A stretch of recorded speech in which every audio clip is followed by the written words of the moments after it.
Halo guys, nih buat kalian para penyuka drama action, jangan sampai kelewatan untuk nonton film yang satu ini. Mengisahkan tentang seorang narapidana yang bekerja untuk polisi dalam rangka menangkap gembong narkoba terbesar. Inilah film Under Fanden 2 atau Dark Line 2. Film ini dirilis pada tahun 2023, disutradarai oleh Fenar Ahmad dan diperankan oleh Dag Salim sebagai Zaid, Sohail Bapi sebagai Muhdir, Abud Mustafa sebagai Jimmy, Birgit Jor sebagai Hele, Ahmad Aiman sebagai Didi, dan masih banyak aktor lainnya. Dan seperti apa alur filmnya? Yuk langsung saja kita simak alur ceritanya. Woi, YouTuber akhir zaman, woi. Film dibuka dengan memperlihatkan serombongan mobil berjalan beriringan. Mereka itu adalah para polisi yang sedang membawa seorang sandera yang merupakan saksi dari sebuah geng bandar narkoba, di mana hari itu dia akan bersaksi dalam sebuah pengadilan. Setibanya di gedung pengadilan, sebuah kendaraan menerobos masuk melewati pagar pengamanan polisi dan dengan sengaja menjatuhkan diri untuk mengalihkan perhatian. Sementara satu dari mereka mendekati sandera tersebut lalu menembaknya tepat di bagian kepala. Kemudian dari kejauhan terlihat dalang dari rencana pembunuhan tersebut.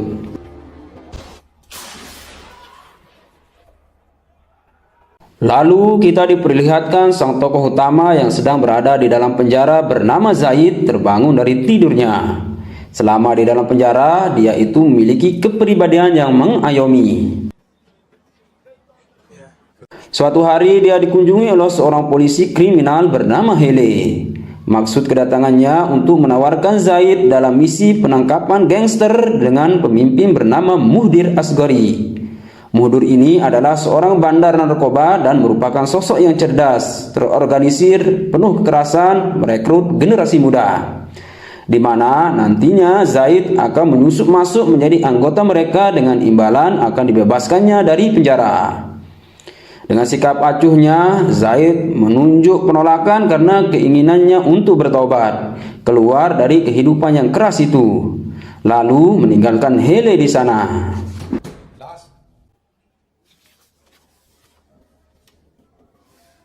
Pada malam harinya, Zaid dibangunkan untuk berpindah kamar. Dia pun menurut meski belum mengetahui tujuan dipindahkan ke kamar yang lebih terisolasi. Baru sehari di kamar tersebut, dia langsung diganggu oleh tahanan lainnya. Awalnya dia tidak merespon, tetapi ketika salah satu dari mereka mengambil foto anaknya yang tertempel di tembok sambil mengejaknya, emosi Zaid meledak lalu memukulnya. Pada kesempatan yang berikutnya, Zaid menelpon istrinya untuk diberi kesempatan berbicara dengan anaknya yang bernama Noah. Dia ingin mengucapkan selamat ulang tahun padanya. Akan tetapi Noah mengacuhkannya. Hal itu membuatnya sangat sedih. Dan untuk diketahui, istri Zaid ini juga telah menikah lagi dengan laki lain. Kehidupan yang rumit itu memaksa Zaid menerima tawaran Hele yang kembali datang menemuinya hari itu. Setelah kesepakatan selesai, Zaid langsung mendapatkan surat pembebasan bersyarat saat itu juga. Untuk dapat menyusup ke dalam geng Muhdir, Hele telah mengatur teknisnya, di mana Zaid akan mengikuti seorang bernama Adil yang merupakan salah satu anggota geng Muhdir di penjara ini. Sekaligus darinya lah akan masuk ke dalam anggota geng. Dan untuk mendapatkan perhatian dari Adil, keesokan harinya Zaid menghantam anak buah Adil. Setelah itu, sebagai tebusan kesalahan dan bentuk kesetiaan, Zaid harus menghantam salah satu tahanan di kamar 157. Dia pun melakukannya.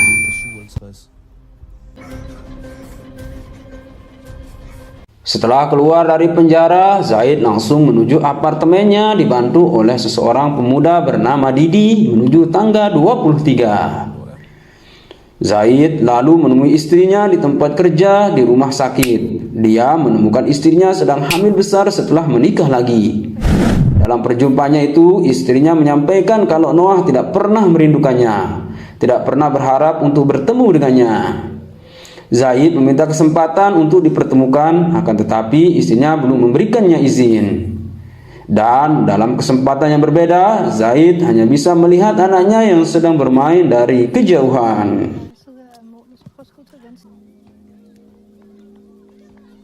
Salah satu anak buah Muhdir bernama Jimmy mengajak Zaid bertemu atas rekomendasi Adil. Mereka pun bertemu di dalam sebuah mobil. Pada kesempatan itu, Jimmy mengancamnya sembari mencekik leher Zaid dengan tali bila ada niatan lain di luar sana. Setelah itu, menendang Zaid keluar dari dalam mobilnya. Di lain kesempatan, Zaid menemui Hele di pameran lukisan, di mana Zaid menceritakan pertemuannya dengan Jimmy, dan Hele memberikannya mikrofon dan GPS magnet untuk dapat memberikan informasi sebanyak-banyaknya. Dan ternyata kesepakatan ini tidak ada yang mengetahuinya kecuali hanya mereka berdua.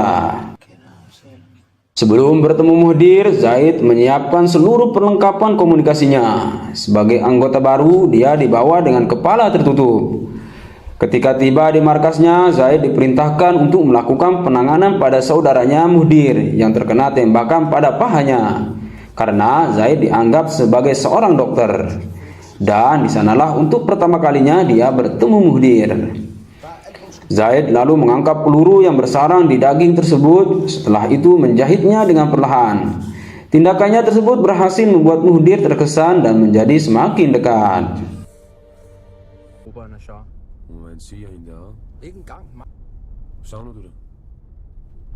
Lalu kita diperlihatkan Zaid kembali lagi bertemu ke rumah mantan istrinya untuk menemui Noah. Dan sedikit demi sedikit tampaknya berhasil mengambil kembali hati anaknya itu.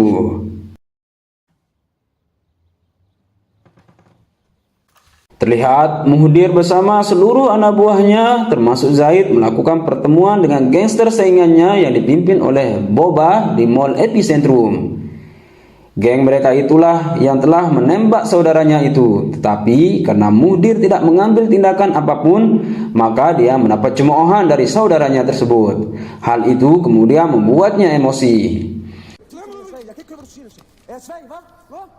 Setelah dari pertemuan itu, di tempat yang berbeda ketika sedang makan siang, Zaid baru mengetahui kalau ternyata Didi bekerja untuk Muhdir, dan hari itu dia mengantarkan kepada Muhdir sejumlah uang.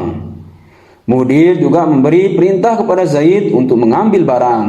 Dan sebelum mereka berpisah, Zaid menempelkan GPS pada mobil yang ditumpangi Jimmy.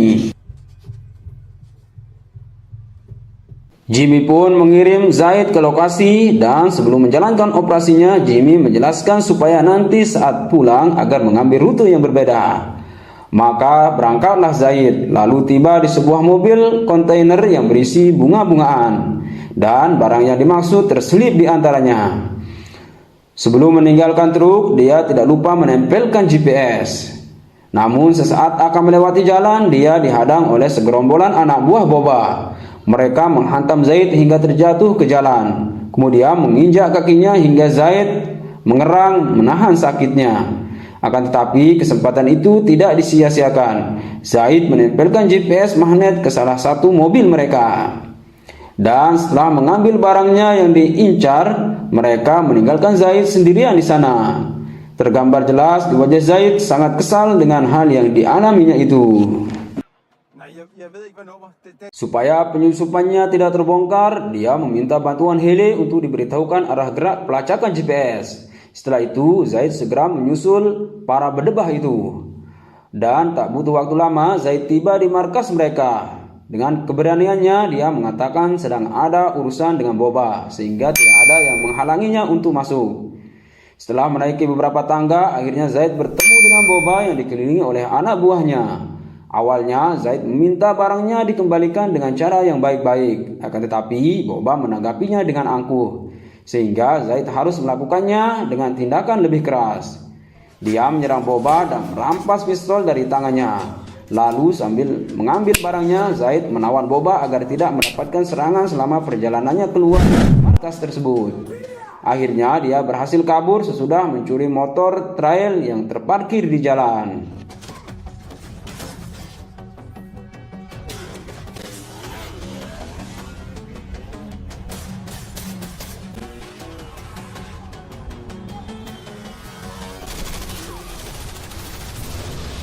Suatu hari, Didi meminta bantuan kepada Zaid untuk menagihkan hutang seorang pelanggan karena bila tidak mendapatkan uangnya, mudir akan sangat marah kepadanya.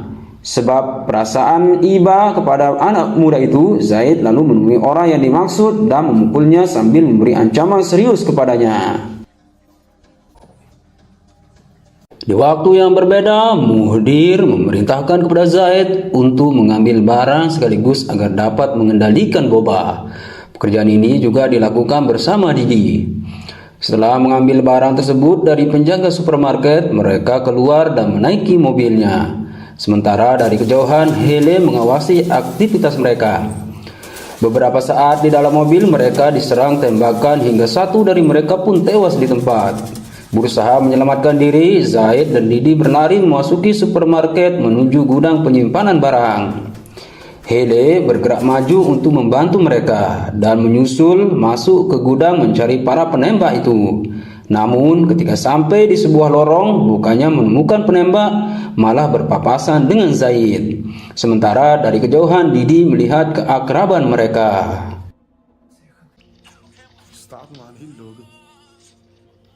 Sekembalinya ke markas, Zaid menguping pembicaraan dari balik pintu di mana sudah muncul kecurigaan tentang kehadiran polisi yang begitu cepat dan penemuan alat pelacak di mobil Muhdir. Kemudian Muhdir mengajak Zaid menuju sebuah bangunan rahasia. Ternyata tujuannya untuk menginterogasi salah satu dari mereka terkait kehadiran polisi dan alat pelacak. Tetapi meski sudah disiksa dengan sadis menggunakan air panas, karena memang tidak mengetahui tentang hal tersebut, maka dia tetap menjawab tidak terlibat apapun.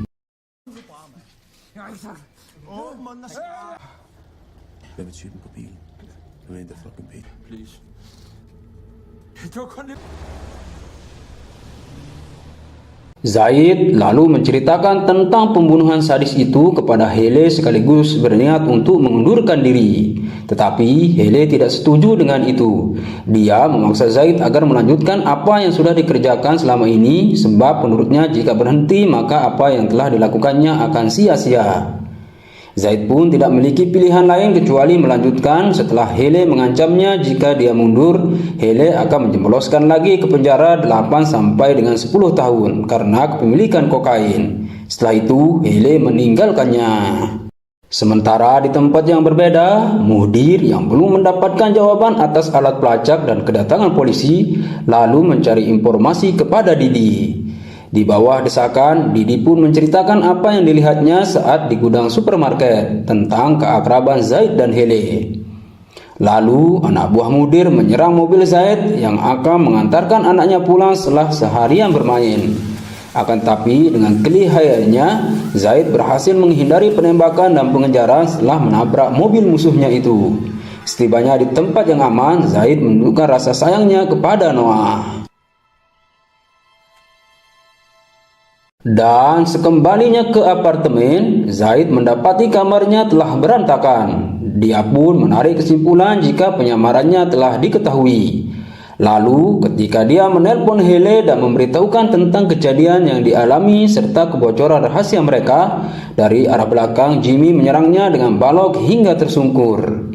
Para penyerang itu kemudian membawa Zaid menuju tempat penyiksaan.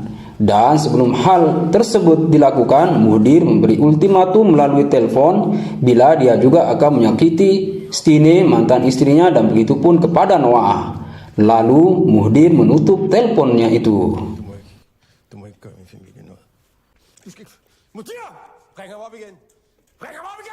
Dan bersama amarahnya dengan sekuat tenaga, Zaid melepaskan tangannya dari ikatan tanpa disadari Jimmy.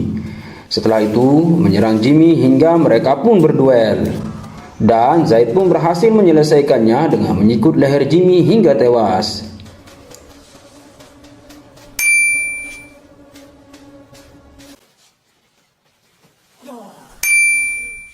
Kemudian dia menuju tempat di mana Muhdir berada dan menyerang siapa saja yang coba menghalanginya.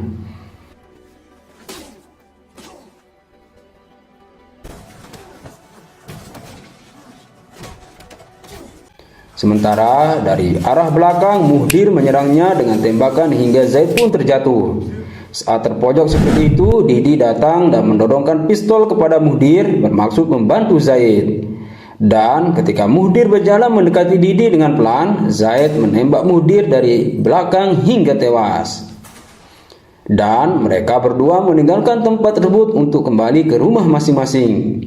Tak lama kemudian terdengar sirene mobil polisi bersahutan di tempat itu. Film pun berakhir.